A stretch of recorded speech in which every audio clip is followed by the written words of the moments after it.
This is can everybody see the presentation on the screen? Yes. Okay.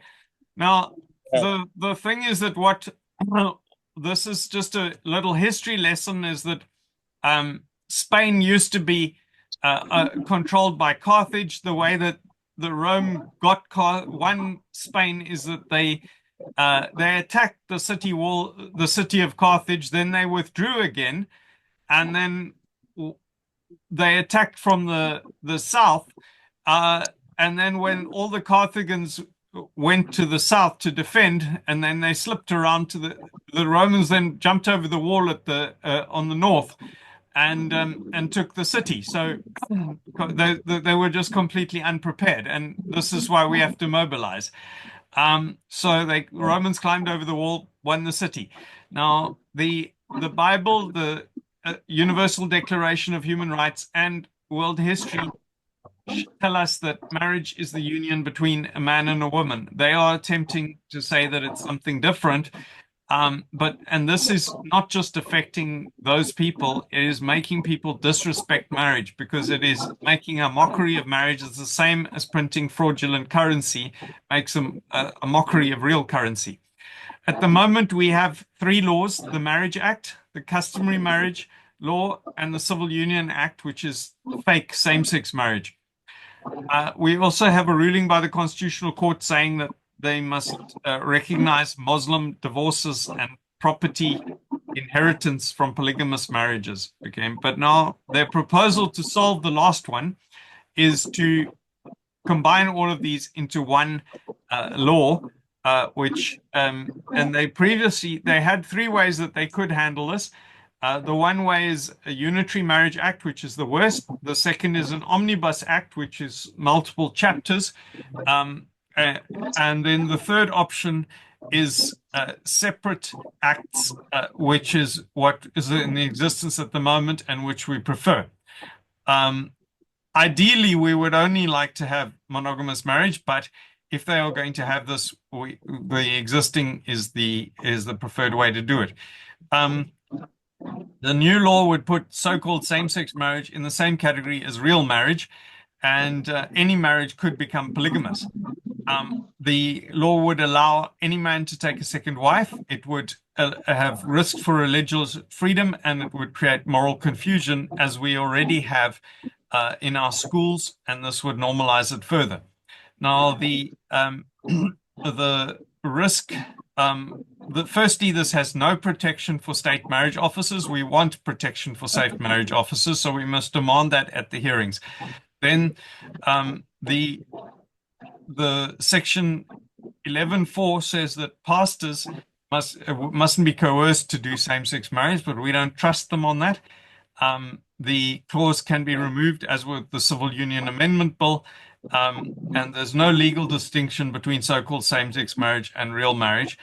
And the thing is that I've had some pastors who say to me, well, we just won't register in terms of the law, and then we'll do our religious ceremony separately. And actually, you're not allowed to do that because the law criminalizes that. If you're not registered, you're not allowed to conduct a marriage at all.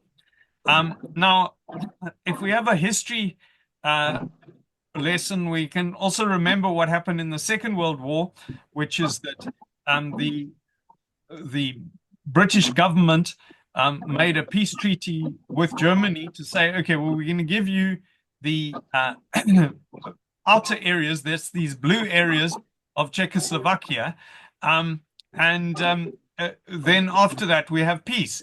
But in reality, what they were doing is giving the mountains of Czechoslovakia to Germany, and then once they'd taken those border areas, the army could just carry on marching. So that was not good for anybody. Now, at the moment, this is a picture of the walls of Constantinople, which was the best defended medieval city in the world. And that had multiple walls that were one after another. So if somebody attacked one wall, there would be another wall behind that. And at the moment, this separate marriage law is the best defense that we've got. The second line of the defense is the religious freedom exception, and the comparison is that if we have a house, you want to have an alarm, you want to have dog spikes, electric fence, armed response, burglar bars.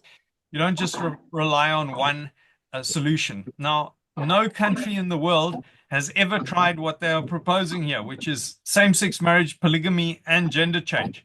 So if some woman decided that she was going to identify as a man, she could have her gender changed and then she could marry multiple husbands, theoretically. Whether it will happen or not, I don't know. But these LGBT people have continually tried to find ways to push the boundaries. Our history, 2005, the Same-Sex Marriage Concord ruling, 2006, the Civil Union Act, 2019, the Civil Union Amendment Act removes the protection for home affairs workers. And we Civil must also, Union Amendment Act. yeah, we Civil must, Union. yeah. Then 2019 to 2023, the South African Human Rights Commission and the Home Affairs, consultation, the Law Reform Commission, I mean, and the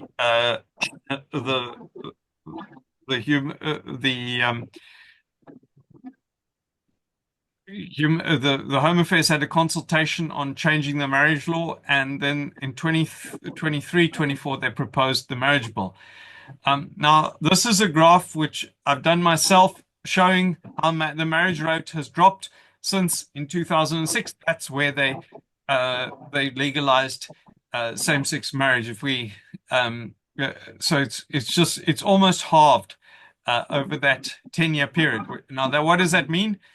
Social impacts, school dropout, low marks, gangs, drugs, poverty, no job, teen pregnancy, social grants. That's what happens when you have no fathers in the home.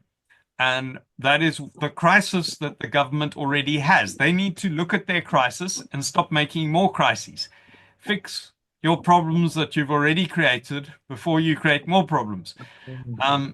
So we say this is like putting petrol on a fire. Now, this is comparable to if you've got a clean water system for putting clean tap water to your house and you decide to put your sewage water into it as well. That is not acceptable. So you cannot have sinful relationships and mix them together with the same law as a holy marriage. This is also a form of counterfeiting marriage. You can go to jail in this country for 15 years for the fraud of printing money, and you can go to jail for a counterfeit marriage if you, for example, try and facilitate somebody's immigration and then afterwards just divorce them again. That is counterfeiting marriage. But all of this same-sex marriage is counterfeit marriage. It shouldn't be happening at all. And the government is expecting us to play along with their counterfeiting. So now this is the answers to their deceitful arguments. The first is this Muslim divorce ruling. The Concord did say that they must accommodate Muslim polygamous marriages, but the Muslims do not want this bill, and so this is bait and switch. The second argument is that the Constitution requires this, and yes, there is two words in the Constitution, sexual orientation, but they are reading far too much into this. And it's actually the two men who decided to put this into the Constitution was Albie Sachs and Kader Asmal. And Albie Sachs was the man who ended up legalizing same-sex marriage and pushing Christian values out of the law in many other ways. So he's using his own precedent. Now, then their argument that you cannot bias Christianity or monogamy is false, because if we see in India, we can see there's only 2% Christians, but in 1955 they switched to one man, one woman marriage, except for Muslims, and they don't have same-sex marriage. So that is an option there.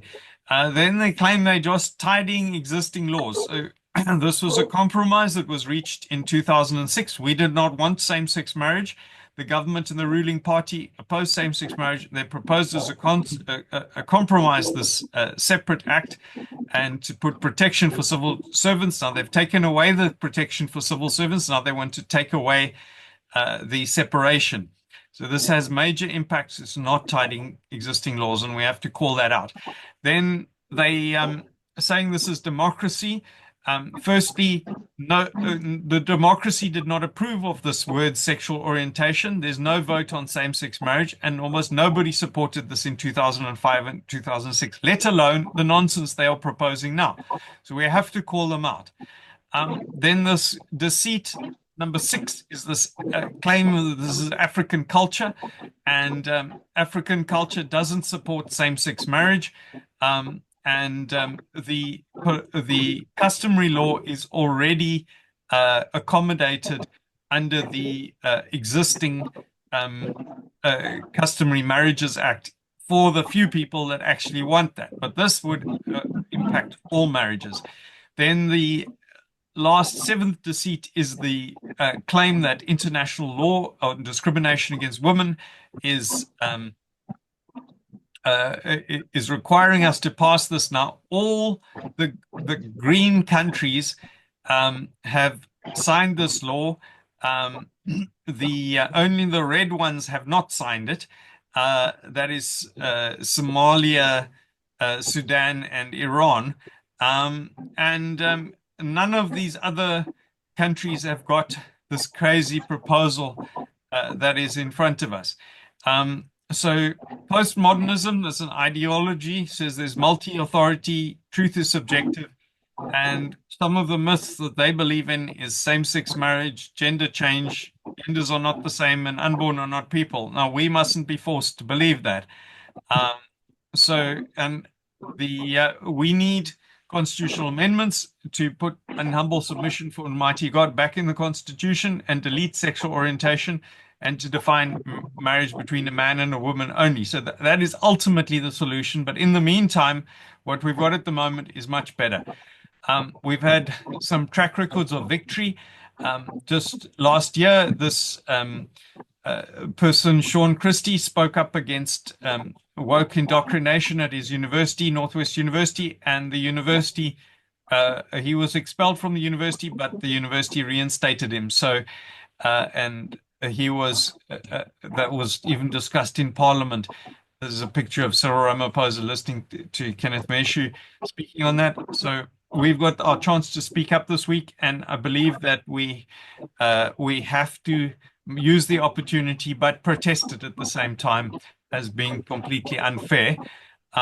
So I would be grateful if you would be the ones to speak up in KwaZulu, and then the process will go through the National Assembly, then consulting the provinces, and then to the National Council of Provinces and to the President. This is a march that we had in 2006 against same-sex marriage, and I hope that we can have another big turnout like that. So thank you, everybody, and yeah, I would be really grateful if you can speak up and get other people to speak up, tomorrow in Ulundi.